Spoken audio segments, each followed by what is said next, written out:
get into the reunion. Now, the reunion was way better than the finale. Let's just go there. But we about to talk about the motherfucking reunion, okay?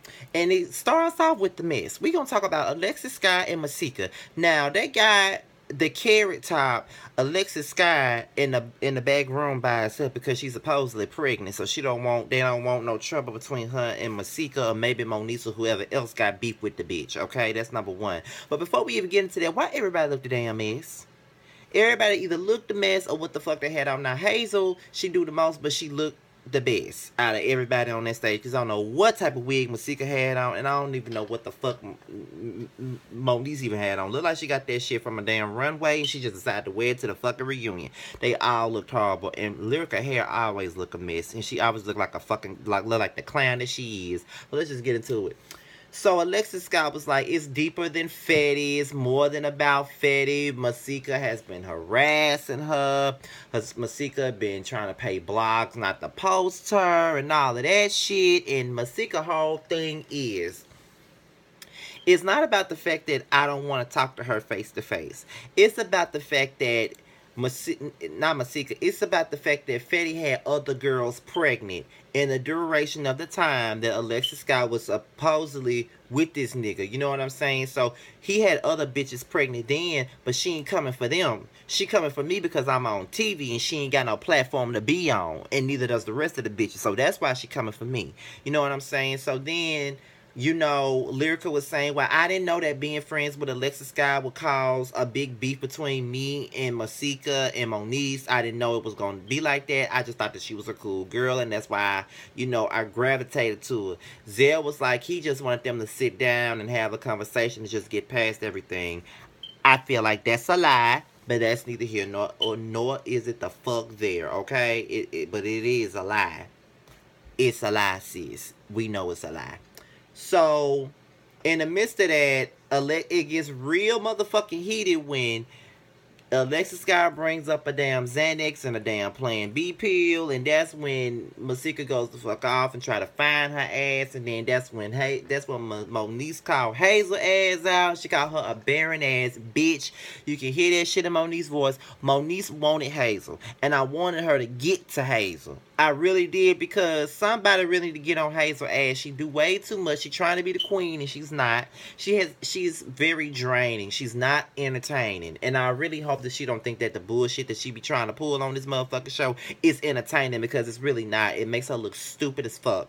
Okay? So they pretty much kick Moniece, not really. They kick Hazel off the motherfucking stage and say, we ain't bringing this bitch back to the stage. And I'm pretty sure everybody was happy about that, because I was one of the bitches that was happy about it, okay?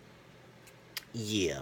So then now that Hazel, old eggplant nose ass, is kicked up off the stage with a non-fighting ass, we get into Tiffany, Moniece, and AD. Now, not only is Tiffany having issues with Moniece, but it looks like her friend of 15 years, AD, is also having issues with her ass. Okay, now, it's pretty clear that they experimented back in the past when Tiffany was 17, but, you know, Tiffany realized that ain't her shit. Being gay ain't for her. It ain't for everybody. So, you know, it is what it is. But then, you know, she felt like, well, we've been friends for 15 years. If you calling me crying and talking about what this girl doing to you, of course I'm going to have your back. Now, a lot of us did not like Tiffany in the way that she was coming at Moniece. I was one of the ones that didn't like that. But I do get it. If all you hear from a motherfucker is negative stuff about they mate, 9 times out of 10, when you finally do meet they mate, you ain't gonna like they mate. You ain't gonna want to hear nothing you gotta say about them. You ain't gonna want to hear nothing nice about them. The only thing that you know is that they trifling, they be cheating on you, they this, they that, and that's all you gonna hear. You ain't gonna hear nothing else, and that's just real talk for me. Like, I've been in that predicament. Like, my cousin had a boyfriend, and all I ever heard was negative shit. And when he wanted to introduce me to the motherfucker, I ain't want to be introduced to him because I felt like he was full of shit, because that's all I ever heard was negative shit about him. So that's just what that is. So Keyshia and Boobie, they get on stage. They look like they straight from the motherfucking Addams family in Beetlejuice. That's what the fuck they looking like. I don't know what was up with the styling tonight, but it was horrible. They talk about their relationship as far as them, getting a divorce and, trying to remain a family and Boobie being happily single and Brooke saying that he ain't and Keyshia Cole rolling her eyes and looking like, Brooke, what the fuck you talking about? You don't know what the hell you talking about and blah, blah, blah. But, it's we all know that at this point in time, as we're watching this show, Boobie has asked for motherfucking spousal support on that same Kendu Isaacs type of shit. Keyshia Cole life really does mirror Mary J. Blige because she came to the game wanting to be like Mary. She had the rough life like Mary. She had the rough ass music like Mary and sung all the heartbreak songs like Mary. Now she got a nigga now she married a nigga like Mary and then got a divorce like Mary. And now the nigga that divorced her wants some motherfucking spousal support like Mary. Like, her whole life just really channels Mary in so many ways that she don't even fucking realize.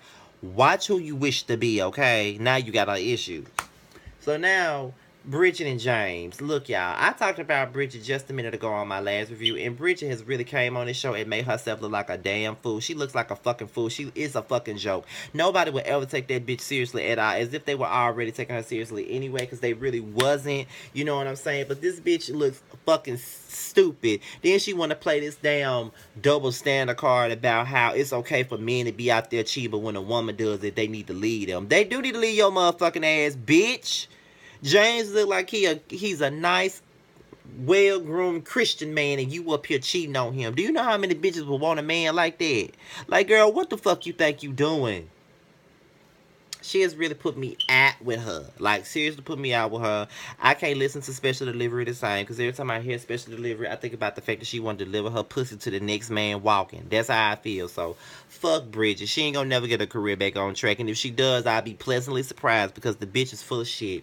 So now, Ray J and Lil Fizz, they talk about the whole situation with Ray J and Boog with the whole B2K reunion thing. And, they talk about how, both of them were taking shots at each other, and that's how it almost became a physical thing. But one thing that really surprised me was to hear Fizz talk ill of Omarion. And honestly, everybody could talk about how mad Fizz supposedly was or how bitter he is towards Omarion, but what Fizz said was the motherfucking truth, honestly. He was telling the damn truth. Omarion think that he's bigger than this motherfucking group, and he's not bigger than the group. He hasn't had that many hits to be that damn bigger than the fucking group, okay? What was his song? He had O, he had Touch, he had Icebox, and he had Speeding.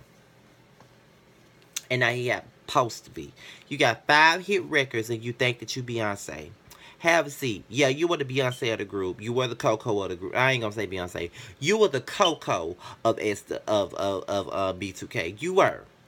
But you ain't had that much solo success. So, ain't nothing wrong with you getting back with the group and, just going on tour, getting that bag. Ain't nothing wrong with that. But when your ego was on point and you think you bigger than everything and everybody else, you won't even answer this man call. Like, you got this man on fucking blocked on your phone pretty much. Like, you don't even want to answer the phone for this dude and he trying to get another bag. Like, the least you could do is try to reunite with B2K. You know what I'm saying? You ain't too big for your britches, but that's what you're trying to be, But whatever. So, we talk about Zell, Ray, and Masika. Now, we dip into why Masika feel the way she feel about Zell. She felt like Zell really wasn't being no friend to her. She felt like he wasn't being loyal to her and all of that stuff. And, he felt like, you don't like Alexis, but I don't like Ray, but you sitting up here hanging out with him. And I felt like you was all for the shit that Ray was doing towards me. And so, she was like, that's not what it was. Both of y'all were taking jabs, and I told both of y'all to stop and blah, blah, blah. So, that's when Zell goes in on Ray calling him fat and shit. And you can tell that Nina Parker had a problem with that. And he was called out. And he got up to hug him. And we already know what happened after that. But they ain't showing it. Let me tell y'all something. And Mona, bitch, let me just, come into my bed. Come here for a second. Come here, bitch. Come here, Mona. Come here. I ain't trying to, Mona, You gotta come here, baby. I want you to hear what I'm saying. I don't need you to be distant from me. I need you to hear me, Mona. Bring your ass here. Mona, come here. Bitch. This is what I'm saying to you, bitch. I've been watching Love and Hip Hop since the shit came on the very first season with New York, bitch. I've been watching it for a long motherfucking time now, bitch. One of your biggest motherfucking supporters. Bitch, we want to see the fights, bitch. We want to see the fights. I don't know who the fuck told you that it's a grand spanking great idea for you to take the fights out, bitch, but it ain't, because that's what the fuck we want to see. Fuck all this edited shit. Y'all push it out on the motherfucking blogs and y'all want us to watch it, but y'all don't want to show shit. Bitch, show the fight. That's all I'm saying. We want to see the fucking fights.